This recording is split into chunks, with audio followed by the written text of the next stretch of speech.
welcome back to our channel! Hi! So today we're going to discuss some of the events that happened in Japanese period. Tara, samahan nyo kami!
Guys, did you know that between 1941 to 1945, our country was conquered by the country of Japan? Our Philippine literature in English was came into a halt.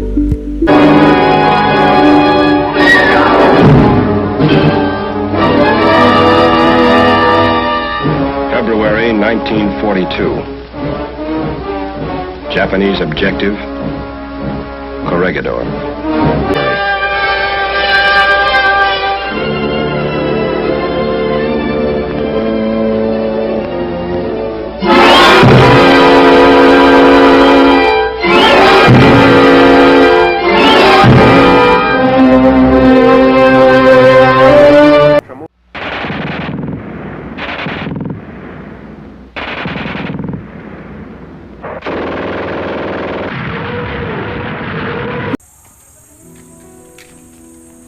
Laika, I still remember in the Japanese period, the newspaper in English was stopped by the Japanese people. Yes, I agree with you because I believe that it has advantageous effect to Filipino literature. The writers in English during that time, English writer turns their writing into Filipino, like Juan Laya, who is an English writer, turned his writing into Filipino. Yes, I agree with you. That are some scenes that happened in the Japanese period. May 5th, 1942. The enemy lands on Corregidor. Kuluiwai was placed under strict surveillance until it was managed by the Japanese named Ichiwara. During the Japanese period, the Filipino literature was given a break. During Japanese period, Filipino literature wrote poems, short stories, and plays. River dividing North and South Manila.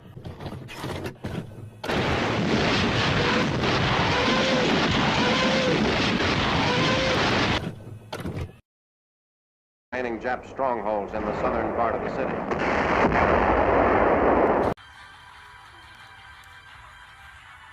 Wait, Wait. Let me pause this. I remember something that during the Japanese period, the drama experienced a lull because the movie houses showing American films were closed. Really? Yeah.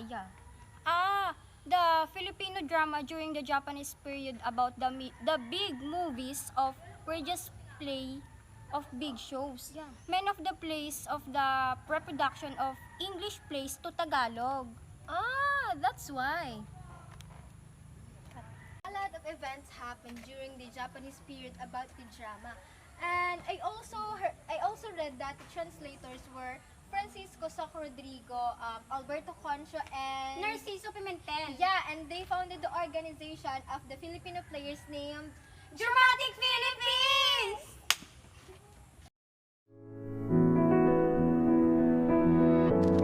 The field of short story widened during the Japanese occupation, and many wrote short stories. Among them were Brigido Batungbakal, Macario Pineda, Serafin Gunigundo, Liwayway Arceo, Narciso Ramos, and P.M. Gonzalez, Alicia Lopilim, Ligaya Perez, and Gloria Guzman.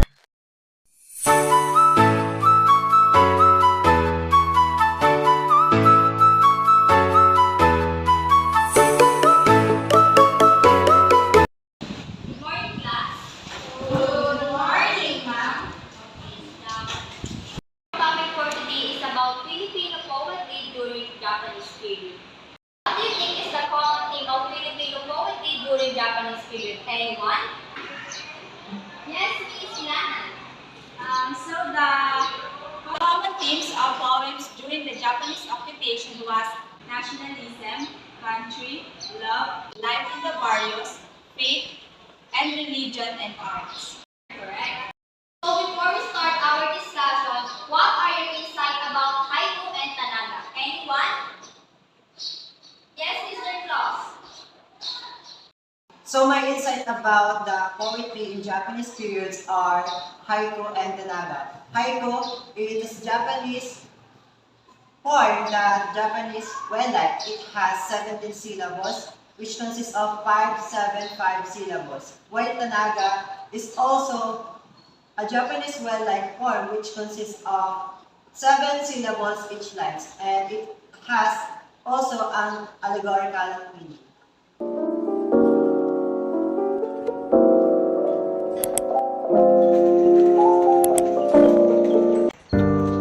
Tutubi, hila mo'y tabak, ang bulaklak ng ilig sa paglapit mo.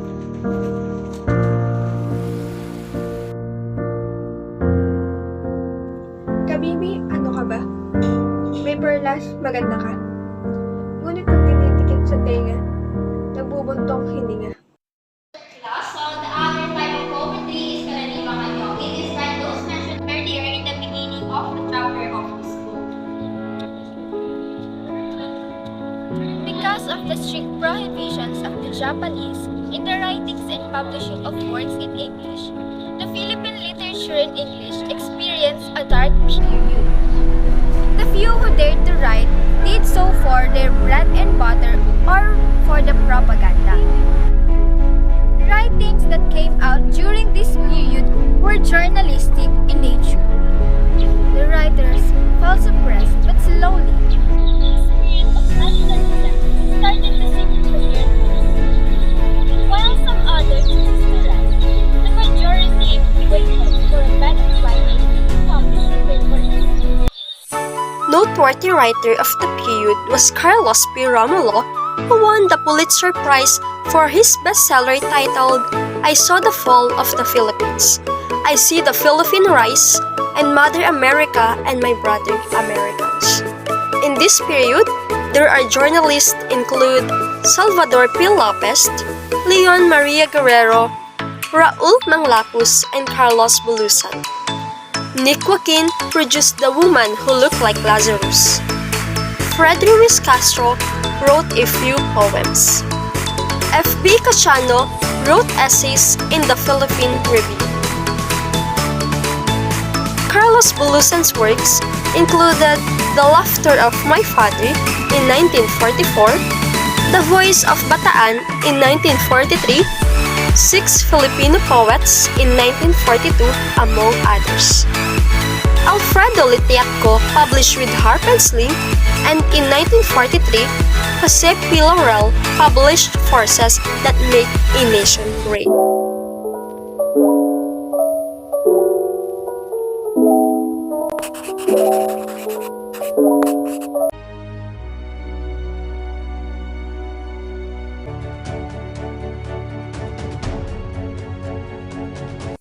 Like the Malave is a poem by Rafael Zurita de Costa, written in the style of a sonnet. The poem compares the resilience and strength of the Malave tree to the Filipino people and their character. The speaker describes the Malave as standing tall and unyielding despite the storms and hardships it faces. And similarly, the Filipino people are praised for their bravery and endurance in the face of adversity. The poem ends with a call to action, urging the Filipino people to rise up and be proud of their heritage, just like the Malave tree that symbolizes their strength and resilience. Rafael Zurita, the Filipino poet and writer, he was born in 1920. He was known for his poems to battles about things of love, loss, and Filipino identity. Zurita discussed his work and celebrated the beauty and strength of the Filipino people, as seen in his poem Like the Malave.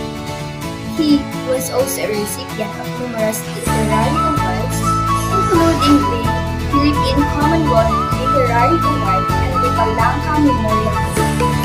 Zurita de Costa's contributions to Philippine literature have made him a respected figure in the literary community. How My Brother Leon Wrote Home a Wife is a short story by Filipino author Manuel E. Argelia. The story is about a young man named Baldo and his older brother Leon who returned to their rural hometown in the Philippines after being away for some time. Leon has brought home his new wife, which is Maria, and Baldo is excited to meet her. The story explores the dynamic relationship between the two brothers and their different perspectives in life, as well as the cultural and societal expectation placed upon Maria and Leon as a newly married couple.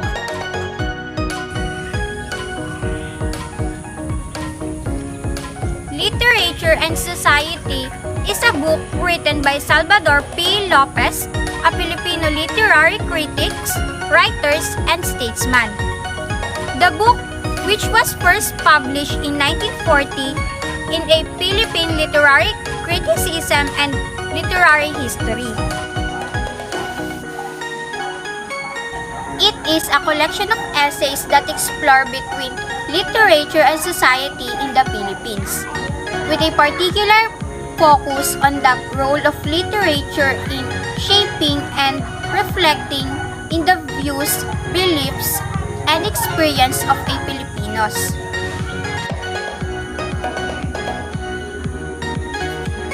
In the book, Lopez explained that literature is an integral part of the society and plays a crucial role in shaping the cultural identity of a people. He also stresses the importance of using literature as a tool for social critique and political commentary. Overall, the book is also considered as classic work that has greatly influenced the development of Philippine literature, criticism, and literary history. It continues to be widely spread and studied today. His Native Soil by Juan Cabrera's Laya in the year 1941. This story recovers a once celebrated but now forgotten Filipino novel in English. Juan Cabrera's Laya's His Native Soil in the year 1941, which marked the emergence of realism during the Philippines Commonwealth slow, decade-long transition to independence from the United States. Whereas the novel was originally praised as a landmark text in Philippine literature in English. His native soil was later dismissed by post-war critics as an imitative, formally flawed, and a stylistically inferior work. Taking up Roberto Square's challenge to advance the reading practice that takes into account the difference between the literature and social structure in the colonial periphery, I argue that rather than viewing his native soil's improbabilities of plots and tonal dissonances as artistic flaws, they are more meaningfully read as the author's attempt to adapt the realist protocols of the Bildungsroman to capture the double-edged nature of independence. The adoption of a trade policy that would economically bind together the Philippines and the United States of America and that would render a political freedom, it's impossible for Filipinos unless relations of colonial dependency were to be continued after independence.